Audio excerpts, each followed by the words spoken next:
সৌম্য বলে উঠল, মিথুন তুই ধোনি নাকি? হতাশ গ্যালারি থেকে এক সুন্দরী, হতাশ টিম মালিক, টিম ম্যানেজমেন্টরা, হতাশ সৌম্য সরকার। ঠিক কি এমন ঘটেছিল তখন সৌম্য যখন ফিরছিলেন ছন্দে? বিস্তারিত জানতে ভিডিওটি না টেনে সম্পূর্ণ দেখার অনুরোধ রইল। বিপিএল এর আজকের ম্যাচটা নিঃসন্দেহে high voltage match, Rangpur riders এবং চিটাগং কিংস। শুরুতে অবশ্য ব্যাটিং করতে নেমেছিল রংপুর রাইডার্স।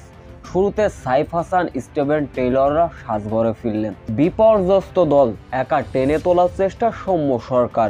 ইনজুরি থেকে কামব্যাক করে প্রথম ম্যাচে করেছিলেন মাত্র 9 রান। দ্বিতীয় ম্যাচে নিজেকে মানিয়ে নেবার চেষ্টা করছিলেন অবশ্য সৌম্য সরকার। কাজের কাজটাও করছিলেন ধীরে ধীরে। ইনিংসের 5তম ওভারে চতুর্থ বলের ঘটনা, খালেদ আহমেদের ওই বলটি ফ্রিত পান সৌম্য সরকার।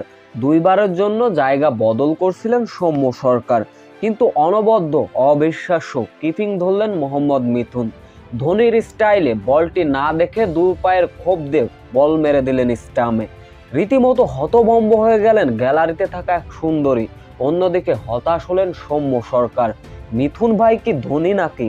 এমন অবিশ্বাস্য কিপিং করে সৌম্য সরকারকে সাজঘরে রান আউট করে পাঠালেন মোহাম্মদ মিথুন।